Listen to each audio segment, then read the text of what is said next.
he made it a point of coming on Sunday afternoons with a couple of Marie Callender's pies, just a couple of pies that I, but he would show up with those pies and he didn't have to say a word. Just knowing that here's somebody that has gone through something similar, maybe not losing it in a spouse so dramatically in the same way and not losing children as well, but at least somebody that had lost somebody that was very close to them in the way that I had lost my wife. That just gave me hope to see him functioning, to see him, happy, and to having moved forward in his life. And then just to receive this little gift of love. It wasn't really so much about the pies. It was just the thought that here's somebody that's thinking about me. Here's somebody that's caring about me enough to show up and be here in my house and be present with me. That was the connection it was absolutely invaluable. And it were connections like that. It wasn't anything that somebody said. It wasn't so much what they brought. It was just that they showed up. That was Chris Williams, a man who lost his wife, his unborn child, and 2 of his kids in a single accident in 2007. And what you just heard him describe wasn't a grand gesture. It was a guy who showed up on Sundays with a pie and just sat there. Welcome to KneeToKnee. I'm Mark Marrott. And today we're going to do something just a bit different. I went back through 4 of our conversations from the show and pulled the moments that really made me pause. 4 people, 4 stories about what it actually looks like to serve someone else. If this one hits home, share it with one person today. You can subscribe so you don't miss what's coming. All right, so let's get into it. To start us off, Ward Clapham is a retired Royal Canadian Mounted Police Superintendent. He ran one of the most innovative police departments in Canada by asking one simple question. What if we caught kids doing things right instead of chasing them for doing things wrong? Here's Ward. The positive ticket is not the gateway to the relationship, because that's what we call the ticket, the gateway to the relationship. But what it was about just looking at our youth as an asset instead of a liability, thinking of the positive and that they are our next generation of what can we do as first responders to start to engage in a discussion, a conversation. So it could easily be where the officer just sees a young person using a crosswalk, perhaps they're just hanging around the local convenience store, a group of them, and he just wants to use the ticket to begin the discussion. Give them a ticket for just not committing crime at that moment. And here's a free pizza. Here's a free movie ticket. Here's a free go bowling and go pitch and putt golf, because our city gave us these punch cards where they could get involved with lots of activities within the city for free. It was the officer's discretion of how they wanted to use the ticket. We saw over time some pretty amazing results, to say the least. Where, especially at night and in evenings, where young people, when a cruiser would roll up, they'd kind of scatter and run away from the police car. It turned into they'd be running at the police car trying to get that free ticket, whatever it might be. In their mind, they're hearing the ice cream truck. or go to a movie, yeah.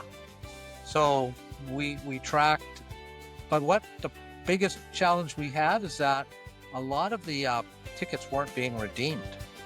They ended up being kept as trophies by the young person. I can't tell you how many times I heard from parents where they'd say, our son has on the wall his positive ticket to go to 3 different events. He won't use that because he says, Mama, police officer, that was a good kid. I matter, and Officer John gave this to me. And we also had trading cards that like baseball cards. We call them cop cards. Every officer had a cop card, so they always give a cop card out, usually with the positive ticket too, or when asked.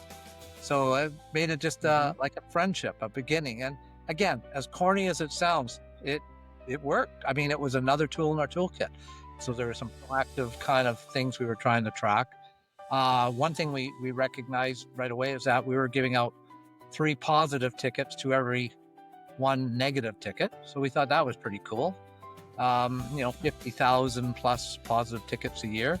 Those are potential engagements and who knows, life-changing perhaps. And we did see our youth calls for service and crime drop by half.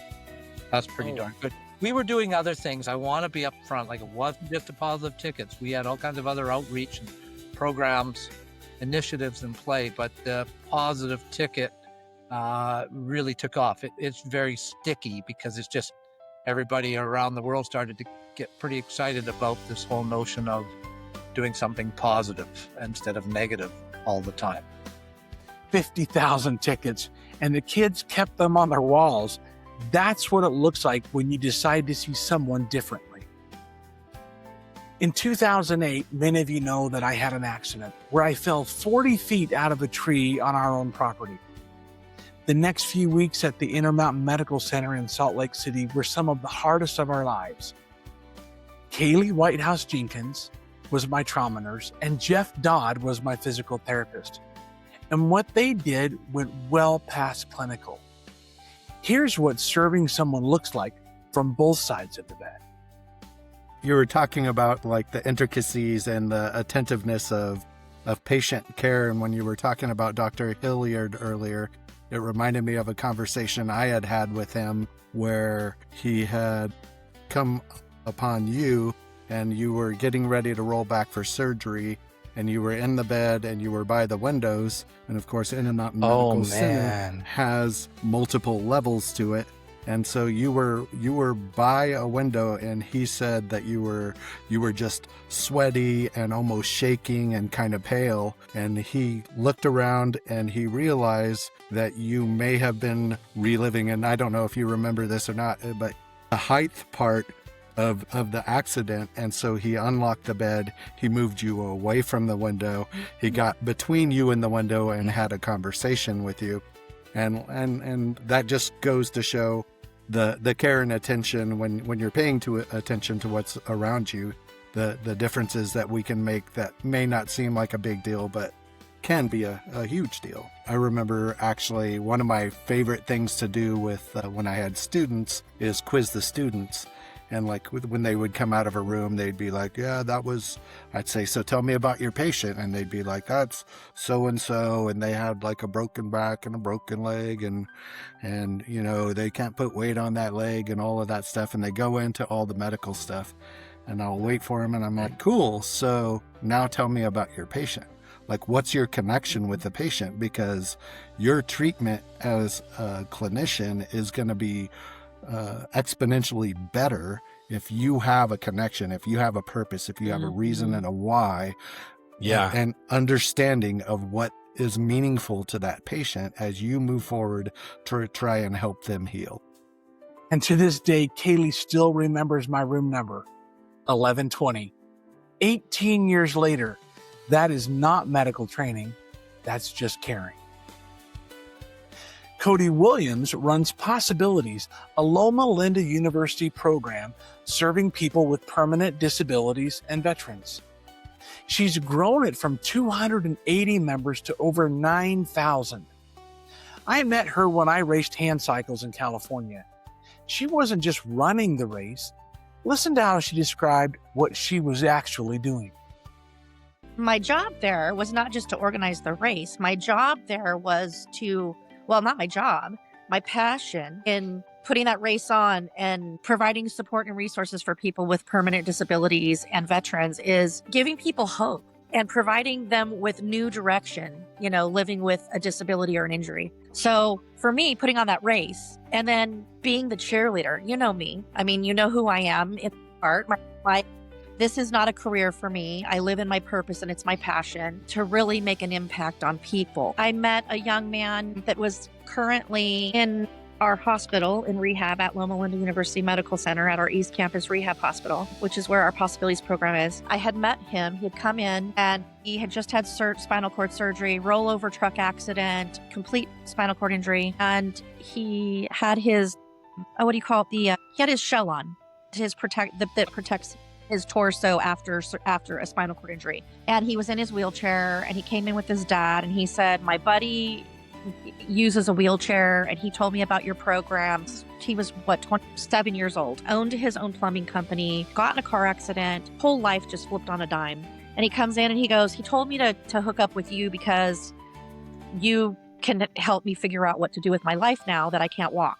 I was like, okay. So I said, well, what do you like to do? Tell me a little bit about you. So I got to know him, talk with him probably for a couple hours. And he goes, I just can't imagine being stuck in this chair every day. And I'm like, well, are you into sports? Are you, like, what are you interested in? And he said, no, never ridden a bike. Or he said, I skateboarded a little bit or whatever. And I'm like, well, I want you to try something. I said, I have a Handcycle here if you want to check it out. I'm happy to loan it to you. Once you get the sign off from your doctor after surgery or whatever. So he said, yeah, I'll think about it. So he comes back in and he goes, hey, I got the sign off from my doctor and I'm ready to check out that bike. I said, all right, you want me to drop it off to you? Or he goes, no, my dad brought his truck today. He goes, we're ready. So I was like, cool. He was. So we get loaded up. He takes it home. He comes back in 2 weeks later and I said, how's it going? I said, how's the bike? He was all fired up. I could see this life in him. And he goes, Cotie, he goes, that bike's not fast enough. I said, really? I said, okay. He goes, I've never ridden a bike. If you would have told me ride a bike, I would have thought I was like a dork riding a bike. He goes, I love it. It makes me feel free. It gives me something to look forward to. He wanted the bike to go faster. I can totally understand that. Now he's actually training for the Los Angeles Olympics in 2028. And he goes back into that very same hospital to sit with the people who are where he used to be. We end today exactly where we started, with Chris Williams. While he was still in the emergency room being treated for his own injuries the night of the accident, he asked if the 17-year-old drunk driver was okay. Then he asked people to pray for the young man, not for himself, for the young man who had just destroyed his family. Here's Chris. It's been interesting. Once I found out that it was a 17-year-old boy, I first asked if he was okay. This was actually when I was in the emergency room and I was being attended to after the crash. I was told that it was a 17-year-old boy that had been driving drunk that night. And when I asked if he was okay, I just remember feeling that mercy and love of Jesus Christ for that boy. And that was really a powerful moment because it taught me of what I'm talking about, just that Christ wants to save that young boy. And the last thing he wanted was me to be angry at this boy. Just he wanted me to let it go. So I did that. And then I also asked that people pray for him, that this boy's name be put on a prayer roll and that people will reach out and actually, in their thoughts and prayers, pray for him. There's one specific situation. I was in Spokane, Washington, giving a talk to a group of, it was predominantly women actually, that I was addressing. And one of the girls came up to me afterwards and just in tears. And she just said, I don't know how to ask this of you because I was the driver. And I'm like, the driver of what? And she's like, no, I was like that boy. I was a driver in a car and I hurt somebody. And it gave me the opportunity to kind of talk to her, to give her hope. She had never felt any forgiveness. She had never felt any path forward. And she had been struggling just significantly for a choice she had made that was wrong, but that she was trying to do everything that she possibly could to correct. But she was feeling resistance from the family, from her family, from the family that she had hurt. And so, boy, first I just really honor her for having the courage to come up and ask me that question.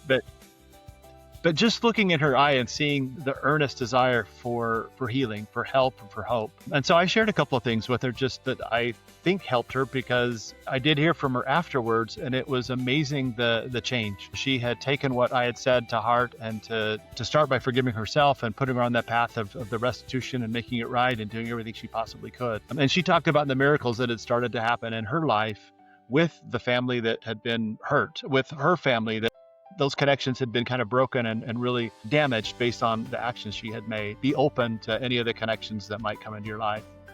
And then for those that are on the other end where they have somebody that has been hurt or is going through a tragedy or a trial, reach out and make those connections. Don't wait. Don't think, oh, what am I going to say? You don't have to say anything. Just be there. Just show up and be present for the friend that's struggling.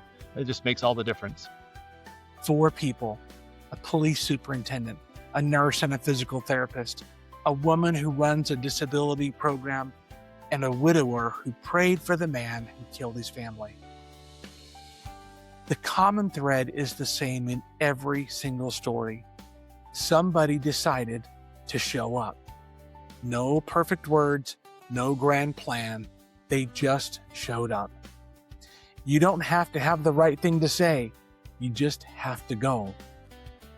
If this episode hit you, please share it with one person today.